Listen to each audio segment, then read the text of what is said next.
I am doing this reading on the last week of July. So this first card, as I mentioned with the other sign, is usually like residual energy, and especially more so because it's in the reverse position. So this is something that you've dealt with, and that's why, like, this is potentially a very painful card. However, in the reverse position, it does indicate that, the healing process has begun. And at this point in your life, you still feel the sting a little bit, but it's not going to hurt you as much, okay? Thinking back on it is going to be a little bit still like mentally. It's still hard to overcome it, but in your heart, you know that this is a situation that you cannot go back to. And because of it, you have found closure within yourself in the way you handle the situation or in the things that transpired. So for this month, I do sense that this is something that happened, in July, June, July. So it's not going to be problematic moving forward. You do have a lot of air signs in your life for a lot of you.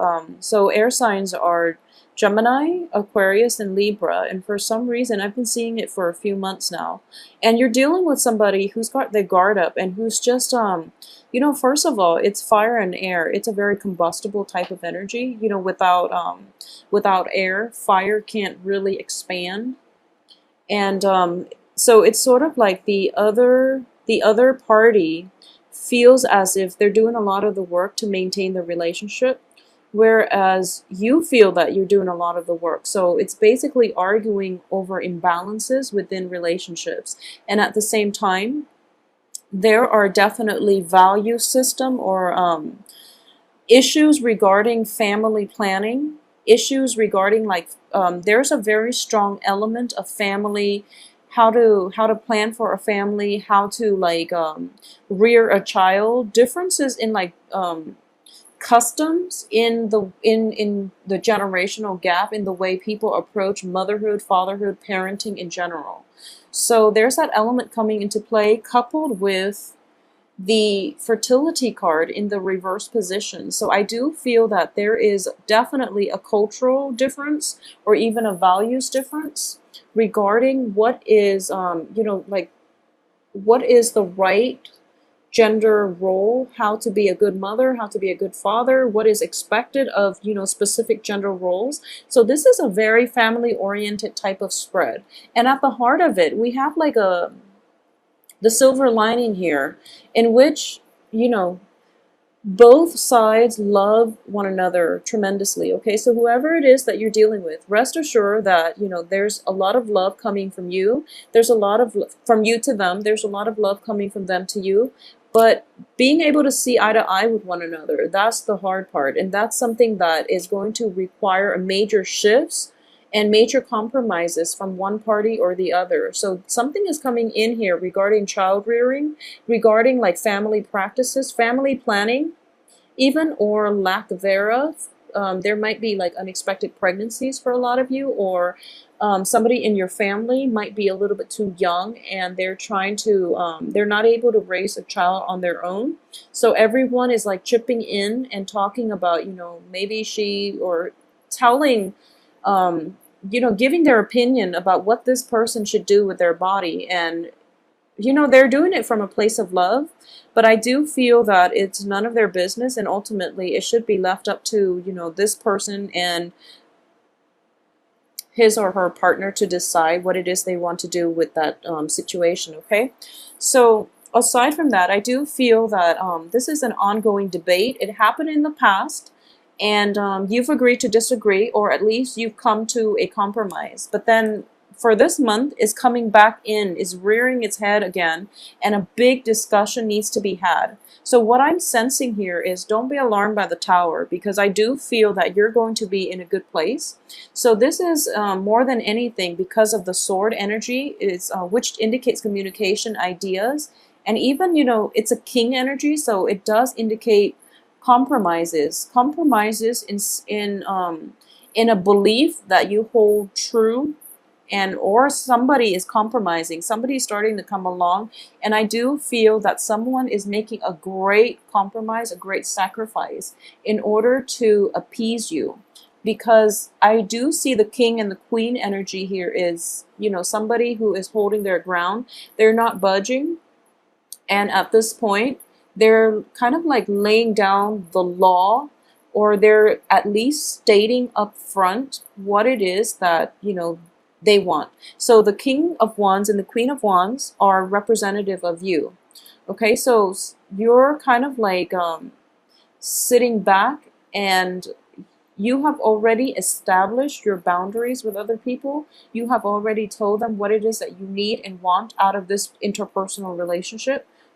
And especially like for those of you who are negotiating salary increases, for example, you are stating once and for all, I've done a lot for this company. I have delayed, my child rearing years, or I have invested my child rearing years, the best years of my life, and I've worked for you. I've done above and beyond the 9 to 5. I was always there when the company needs me, so this is what I deserve.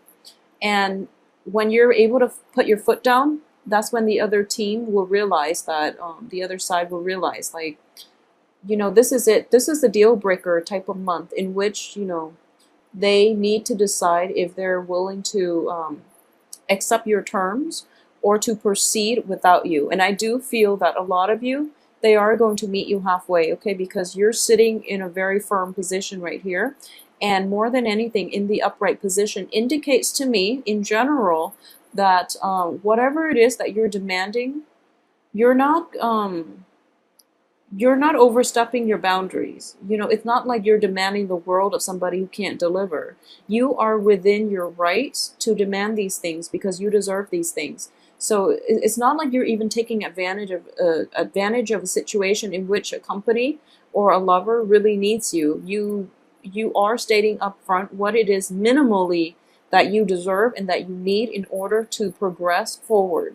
So it's a good energy. It's important to assert yourself. And I feel that you're doing it in a very logical, in a very like fair and even-handed manner as well. One other thing I do feel here is that, whatever this conflict is, it's going to end in a very, it's going to have a resolution for this month. There is something kind of like brimming up, coming to the surface, and something is going to get resolved. It's definitely going to have a resolution. And I do feel it is going to be in your favor, okay, because of these two cards. So towards the end of this month, like possibly the last 2 weeks from the 16th until the 31st or so, I do feel the energy dissipating. And you both are kind of like picking up the pieces, and you have decided how to move on.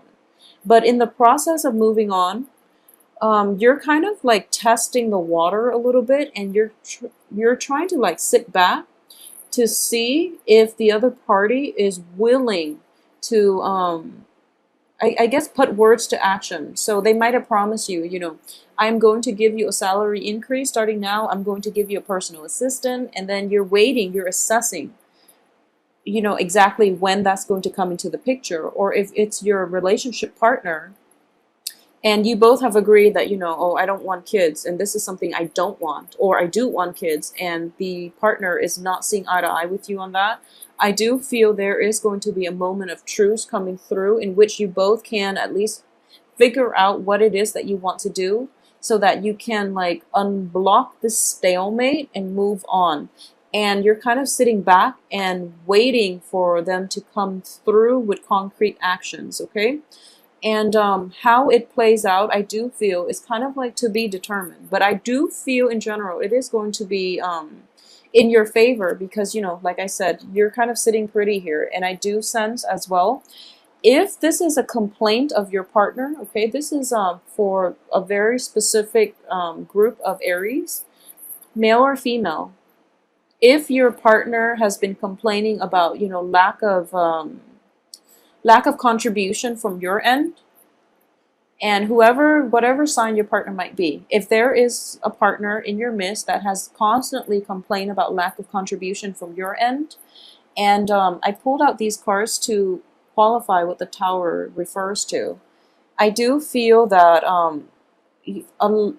a new sense of kind of like putting yourself in the other's shoes is going to be in order here, okay? Because I do feel that if your partner is complaining about this, and you can always think back and see if there's any validity to what they're saying. If they're telling you that, like, I do put in a lot of the legwork in this relationship. I plan everything, and I need you to chip in to help. And the only danger of that is, this might not be something that you're aware of because you're kind of bogged down with other things. And I know with a lot of Aries, you don't really like look at the details. And for you, you're a very generous sign. Fire signs in general, you are very generous. So you don't really keep tabs of who's doing what. And it's not in your vocabulary to keep tabs and to be petty. But because of it, you might overlook, like, truths that the other party has been probably saying for years. So there is that element of, not sitting back and not holding yourself, or not, I guess, like, you might overlook that there are imbalances in the relationship. You might not have realized. So this concept here of, the Eight of Swords, which indicates, being left in the dark, not knowing where you stand with other people.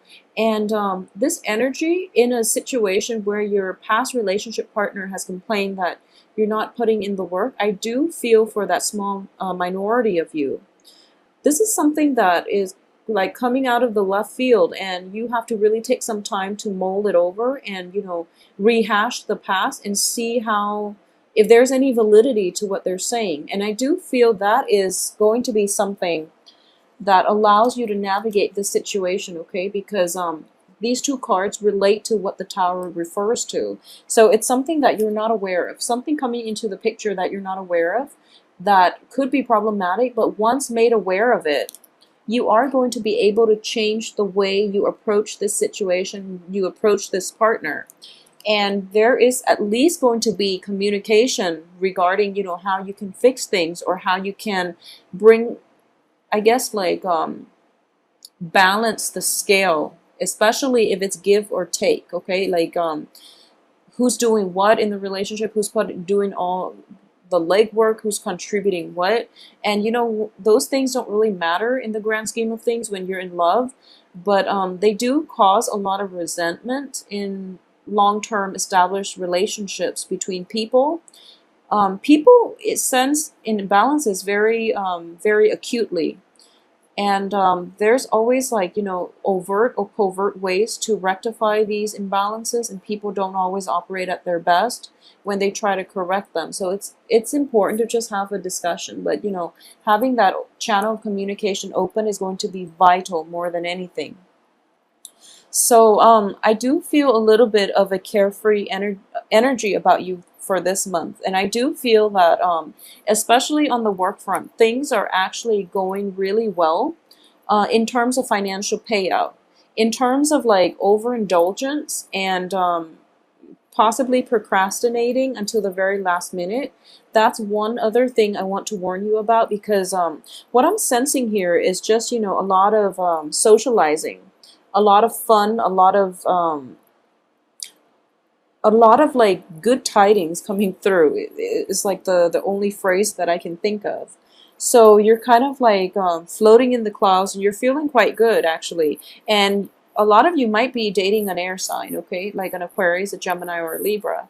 And for some reason, this air sign is kind of like drawing you out of your comfort zone, which feels really nice, and it's always empowering to take that first step to do something that is not usually like in our habit to do.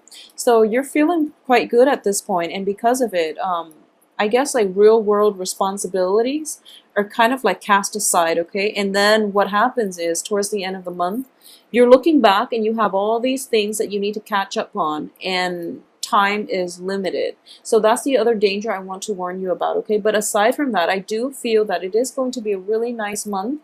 You have the wish card as well. So whatever it is that you've been hoping for, and I do feel like if it's related to fertility, if it's related to like family planning and things like that, it is going to require a big discussion. But things, or at least your partner, will come around to your way of doing things, okay? One last thing is that I do feel there are going to be your partner, well, your in-laws, or your mom, your dad, your immediate family, especially like mother and father figures, are going to be like in the picture affecting your relationship as well for this month. So if there has been like recurring patterns within family dynamics, such as, you know, the wife is like always at home cooking, and the father is feels very entitled to come home and just lounge around and never ever help with the housework, even though they both work. I do feel that whole, you know, gender role stereotypes and things like that will creep into the picture, and the way that, you know, you're socialized and the household that you grow up in, and the gender roles that you kind of like see in your parents, might be different from that of your spouse. So there might be conflict regarding what is appropriate for a man to do, what is appropriate for a woman to do. So there needs to be that discussion, and especially I do feel that if it's specifically in a family type of situation or in a family type of dynamics in which, you know, you're kind of deciding on like who does the housework. You know, we both work, we both have a 9 to 5 job. When we come home, is it fair for the woman to always cook and clean and things like that? So this situation needs to be discussed in a significant relationship. I do feel a lot of you, just because of this card, it's a family oriented card, and it's also like suppressing the feminine. So, and it's also next to the King of Wands, but he is in the right upright position. So whoever it is that you're in the relationship with, I do feel that, you know, they were brought up a certain way, and, you know, childhood conditioning is like years and years in the making. So whatever it is that we've experienced as children, whatever it is that we see in our own family dynamics, those are the things that we're going to emulate when we get into relationships with other people. So they're like long established patterns and ways of behaving that are really hard to shake. So rest assured that whoever it is that you're in a romantic relationship with, that you are thinking possibly of, you know, going, getting, possibly living together or getting married with them, I do feel there's that element of childhood upbringing and things like that coming to the picture in which you're not seeing eye to eye. So this discussion needs to be had, and then a shift in paradigm is going to come through as a result of this communication breakthrough between the two of you. Okay, so that's like the major energy I do feel coming through. And there's also this element here, and this is not going to apply for everyone, but I do feel that there is, okay, so a lot of you might be dealing with like a mother figure who has been, you know, who has been unfairly treated by her ex-spouses or her ex partners in the past. And with it, she's bringing, you know, she's well-intentioned, but she's bringing in kind of like a suspicious, a sort of like negative energy, and it's affecting the way you view relationships in general. So a lot of you might be dealing with like a mother figure who has been very jaded with life, and she's trying her best to protect you the only way she knows how, and that is, you know, mothers are always telling their sons and daughters to be careful. And you know, especially with someone who's been through a lot in her life specifically, and she will tell you to be like suspicious, and you know, there's no basis for that, because she doesn't understand that you are dealing with a different set of people, and her life experience is, you know, specific only to her. So it's just different. It might be inappropriate for her to bring all these suspicions into your relationships. So there's that element of like family members meddling in a very good relationship that has a lot of stability, and because of it, people are just like kind of like just people meddling in your relationship, especially like family members. So it's a little bit troublesome, but I do feel, you know, in all relationships, communication is going to be required in order for any success, and in order for people to be like in successful and stable and healthy relationships. So that needs to be addressed. Anything that comes up for this month needs to be addressed, and it needs to be done in a way that will allow both parties to compromise. Okay,